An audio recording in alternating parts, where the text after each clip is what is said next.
Okay, so let's do your reading. Fire sign. Aries, Leo, and Sagittarius, hello my dear. Welcome or welcome back sa ating YouTube channel. My name is RJ, your tarot card reader. At ang gagawin natin ngayon is yung ating daily reading para po ito sa araw ng June 2, 2026. Titingnan natin my dear kung ano mga eksena, kaganapan at kung ano-ano pa na maaari mo makasalubong sa araw na ito. Pero bago tayo mag-start ng ating reading, papakilala ko muna sa inyo ang ating card na gagamitin ngayon. Siya si Capre. Ayan o. Capre. Kasi nangako ako kay Capricorn. Sabi ko, Capricorn, ipapangalan ko sa'yo to. Itong ating customized na cards. Okay, papangalan ko. So, kasama natin ngayon si Capre. Ayan. So, hello Capre, tulungan mo kami na makita namin kung ano yung mga dapat na malaman namin para sa area ng fire sign, Aries, Leo, and Sagittarius para sa araw na ito. Okay. So, kagaya po ng lagi kong sinasabi, ang tanging hiling at dasal ko lamang po sa ating buong may kapal na ang mga readings na ginagawa ko ay nakakatulong po sa ating lahat. Okay, so let's go na tayo my dear. Napakasikip nito. So, ayan, random cards to my dear ha, random cards. Minix ko yan, hinalo ko yan. So, yan. We have here, pabiktim ang puta. Ay, pabiktim ang puta. Okay, meron pabiktim, my dear. Okay. Ito yung mga nasa sulok, my dear, tapos umiiyak. Di ba, parang, oh, inaway ako ni Fire Sign. Wala naman akong ginagawa masama sa kanya. Okay, let me see what is this. Okay, we have here, ano nakalagay? Discovering each other, getting to know, traveling with loved ones. Okay. So itong card na to is connecting sa getting to know each other. Okay.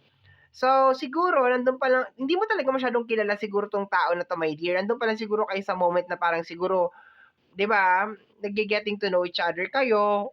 Itong reading na 'to, my dear, pwede 'tong sa relationship, pwede 'to sa family, friends, and relationship, no? Pwede 'to lahat ng corner ha. So hindi ako nagpo-focus lang sa isang area. So yung energy is more on parang itong tao na 'to na tinutukoy dito, my dear, is nandun kayo sa moment na nagge-getting to know each other kayo. So, ibig sabihin, hindi naman talaga kayo magkakilala, no? Or hindi mo naman talaga siya kilala talaga ng lubusan. Yun ang nakukuha ko over here. There's a tendency na baka nag-travel na kayo or baka nagkasama na kayo sa isang lugar or isang event, something like that ang nakukuha ko, my dear. And kiniklaim niya, my dear, na parang may ginawa ka daw sa kanya. Okay, let me see. We have here, love to sing. Okay, baka kumakanta to, no? Mga kumakanta, ganyan. Or baka parehas kayong music lovers. Okay, may kinalaman sa love to sing. Ibig sabihin, music lovers to. Okay. So, baka marunong kumanta to or hilig kumanta, yung mga ganyan, my dear. Okay, nagbibigay siya ng mga clue. Okay, let me see. Next card is Death card. Okay. So, pagkamatay, passing away. Okay, so definitely, wala na. Nag-ano na kayo ng tao na to, nag-divorce na kayo nitong tao na to. No, wala na talaga. Naputol na yung connection nyo kasi meron ng death card. Okay. So, hindi na siguro umabot dun sa punto, my dear, na lumalim pa siguro yung pagkakakilala ninyo sa bawat isa, no? Baka kaibigan mo to, di ba? Tinutukoy dito, baka kaibigan mo, lumalabas kayo, kumakanta kayo, mahilig kayong kumanta parehas, yung ganon. Pero sad to say, yung connection ninyo, my dear, ay nag-death card. Di ba? Namatay ang connection ninyong dalawa. Okay, let me see. Pagbagsak ng career. Okay. So this person, my dear, is wishing sa pagbagsak ng career mo. Okay? Or there's a tendency, my dear, na kaya mo iniwasan 'tong tao na 'to kasi alam mo na mabigat siya sa buhay, 'no? Isa siguro sa reason, my dear, kung bakit nagkaganito kayo. Pero definitely, my dear, nakukuha ko parang this person is actually wishing na bumagsak yung career mo or something like that, 'no? So, tingnan natin. And there's a tendency, my dear, na ikinikwento niya sa mga tao kung gaano ka kasamang tao, gano'n. Ikinikwento niya sa mga tao kung how bad you are, kung paano mo siya trinato or something, pero hindi niya kinukuwento kung bakit mo ginawa sa kanya yon. Basta kinukuwento lang niya, my dear, kung gaano ka kasamang tao, 'no? Kung in short, sinisiraan ka niya. Kasi victim nga siya, 'di ba? So, kinukuwento niya sa ibang tao kung paano mo siya trinato, anong ginawa mo, ano nangyari sa connection ninyo, bakit kayo nagkagano'n. Okay, so tingnan natin, my dear. Next, we have your energy ng deceive. Okay, so sinungaling, okay, baka sinungaling, okay. To the point na nagge-getting to know each other kayo dito, tapos ito, meron siyang deceiving na energy. Siguro may di naramdaman mo na, "Ay teka, ginagago ako nito, 'di ba parang niloloko ako nitong tao na 'to," yung ganyan, okay. So, pero dito kino-confirm, my dear, wala na 'tong connection na 'to, wala na, as in wala na talaga. Pero kino-confirm nitong reading na 'to na itong tao na 'to, kung sino man 'to, my dear, is wishing na bumagsak ang career mo, and there's a tendency, my dear, na sinisiraan ka niya sa mga tao, 'no. Sinasabi niya at kinukuwento niya, my dear, yung mga bad, puro bad lang ang kinukuwento niya tungkol sa'yo. Pero I have this very strong na energy, my dear, na isa sa inayawan mo sa tao na 'to is yung pagiging sinungaling niya or pagiging yung deceiving na energy niya, 'no, yun ang nakukuha ko. Let me see.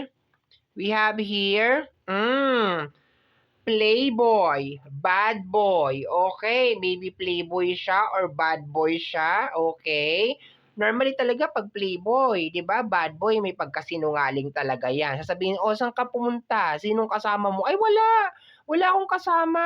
Mga gano'n. So, puwede mo naman, my dear, karelasyon mo ito, 'no, puwede naman, puwedeng naging karelasyon mo, or puwede naman depende sa sitwasyon mo, my dear, ikaw na lang mag-adjust. Pero there's a tendency, my dear, na this person is may pagka-bad siya, may pagka-playboy, bad boy, okay yung kanyang atake. Pero yun nga, gaya ng sinabi ko kanina, sinasabi nga sa mga tao na, 'di ba, we have here the energy of the Six of Sword, okay? Mm. You survive from this person, my dear, sa energy ng Six of Sword. Naka-survive ka sa kanya, nakaalis ka sa kanya, my dear, okay? Sa energy ng Six of Sword. Okay, tingnan natin. We have here the energy of hardworking, overtime, studying, deadline. Okay, magkaiba 'tong dalawang 'to, okay. Maybe you are the kind of person, my dear, na super hardworking, talagang nag-o-overtime, talagang nag-i-study, okay, may mga deadlines, talagang 'di ba, ano ka, talagang busy-busy ka siguro sa buhay mo talaga. Samantalang siya, ang ginagawa niya is pa-play-play, 'yan, pa-bungee-bungee, pagala-gala, kung ano yung ginagawa, my dear, 'no. I can feel, my dear, na isa sa dahilan kung bakit siguro meron tayo ditong energy ng pagbagsak ng career, okay? So, I think din, my dear, napaka-insecure, nai-insecure 'tong tao na 'to, my dear, sa'yo because you are a very, very hardworking na tao, okay? And kahit na siguro eto separated na kayong dalawa or hindi na kayo nagkikita or something, this person is still naiinis, na nagagalit sa'yo, my dear, okay? Kasi magkaiba talaga kayo ng baka nga tinuturuan mo 'tong tao na 'to, my dear, na maging mas focus siya sa buhay niya, ayusin niya yung buhay niya, yung mga ganyan, 'di ba, nagmamalasakit ka sa kanya. Pero dahil may ugali nga siya, my dear, na parang ayaw niya siguro yung kino-correct siya or ayaw niya siguro yung 'di ba pa-victim nga siya, ay ganyan yung ugali ng mga pa-victim. 'Pag pinuna mo, 'pag pinansin mo, sasabihin, inaatake ako ni ano, ni fire sign, ganito, ganyan. Inaatake niya ako, inaaway niya ako, mga gano'n-gano'n. 'Di ba pa-victim nga, eh. Pero nakukuha ko dito, my dear, that you survive from this person and probably you move on from this person, okay? And siya, nandun pa rin talaga siya sa moment, my dear, talaga na, okay, pinagsisigawan niya pa rin talaga sa buong mundo, my dear, na Yeah. You must let go. Okay, you must let go. Okay, sabi ko kanina baka nakapag-move on ka, pero for some of you baka iniisip mo pa rin talaga 'tong tao na 'to, baka may mga times na sumasagi pa rin talaga siya sa utak mo. Siyempre 'di ba hindi naman gano'n kadaling mag-let go, pero naka-survive ka na daw sa kanya sabi ng card, eh. Ibig sabihin parang you've been rescued. Ayan, oh, nakalagay kasi dito sa bandang ibabaw ng card na 'to, may I hope na nakikita niyo 'yan. Ayan yung medyo naka-ballpen siya diyan, ayan nakalagay, "You are being rescued," and then meron din ditong energy ng survive. Ayan, nilagyan ko kasi ng mga sulat 'yan, my dear, 'no? Para meron akong mga key points, okay. Um, you must let go. Okay, ibig sabihin, my dear, itong tao na 'to is hindi mo talaga 'to deserve or this is a form of distraction sa'yo, okay. So, kuha na lang tayo ng ilan pa kaya, 'no? Ilan pa ang kukunin natin kay Kapre na card? Ilan pa ang kukunin natin na card kay Kapre? 5. Okay, 5 pa na card. Okay, random. The Seven of Sword, okay. Betrayal, yes. May ano talaga 'tong tao na 'to, my dear, may ginagawang something behind your back and alam mo naman 'yun, alam mo 'yun na may ginagawa siya behind your back. Um, distraction sa mga goals mo, Sabi ko nga baka tinutulungan mo rin 'tong tao na 'to na parang magbago or mino-motivate mo rin pero sad to say, 'di ba ayaw niya magpa-motivate, okay. So tingnan natin, we have here, bad boy, dalawa-dalawa yung bad boy, my dear. Hala, baka sa relationship 'to. Baka sa relationship 'to, my dear. Ano ba sabi ko kanina, 5? We have here, ay dark secret, ayun, oh, lumalabas yung mga card. Dark secret at saka sala sa init, sala sa lamig. Okay. So hindi mo na siguro alam talaga kung paano mo pakikitunguhan 'tong tao. Ilan na 'to? 1, 2, 3, 4. Sabi ko ba kanina 5? Okay, kuha tayo ng last card. Hindi mo na siguro alam, my dear, kung paano mo pakikitunguhan 'tong tao na 'to. And we have here the energy of the star. We have hope, faith, and inspired. Ayan, yung energy ng star. I can feel, my dear, na love mo 'tong tao na 'to or minahal mo 'tong tao na 'to, my dear. Pero sad to say, parang ayaw niya magbago. Parang ayaw niya maglagay ng changes, my dear, sa buhay niya or parang ayaw niyang tumulong sa'yo, 'no? Ikaw, you are very hardworking, nag-o-overtime ka, talagang inaano mo yung mga deadlines, okay, talagang busy-busy ka and itong tao na 'to is just busy-busy na alam mo yun, gumawa ng mga kabulastugan, okay, gumawa ng mga bagay-bagay and ang very sad pa dito, my dear, is sinasabi niya sa mga tao as of this moment na ikaw yung naging dahilan kung bakit kayo nag-away, kung bakit kayo nagkakagulo, kumbaga kasalanan mo daw lahat, yun ang nakukuha ko over here, okay. So yung energy ng pagkaka-survive is itong Six of Swords over here, ayoko siyang i-assume na wala na talaga kayo, pero based sa card, wala na talaga kayo eh.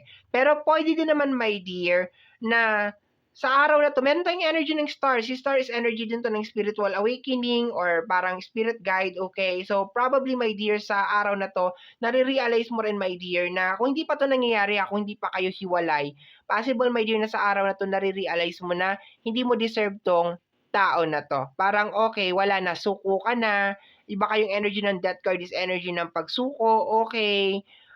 Pero nag-aagaw siguro na love mo siya, pero napapagod ka na, yung parang ganun, my dear, na energy, no? This person is sala sa lamig, sala sa init, maraming mga dark secret, may, sinungaling talaga siya, my dear, deceiving, manloloko, pa-victim, okay, samot-sari na siguro lahat na siguro, my dear, kinuha niya na, my dear, okay?